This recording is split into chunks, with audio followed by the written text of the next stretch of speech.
Salam, xoş gördük sizi. Türkiyə TV-dən narahat edirik. Sağ olun. Özünüzü təqdim edin.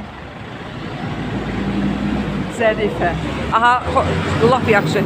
Zərifə xanım, bildiyiniz kimi yanvarın 1-dən tibbi sığorta ləğv olunur. Buna qarşı öz fikrinizi buna bildirərdiniz də zəhmət olmasa. Çox mənfi fikir verirəm bu vəziyyət. Ona görə ki, pensiyaları heç artırmırlar.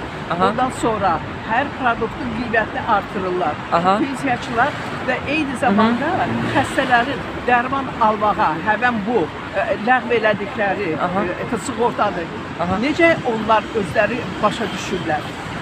Nə rəy verirlər buna? Müsbət mi görürlər? Bu insanlar bilmirlər ki, çox ağır vəziyyətdə yaşayırlar.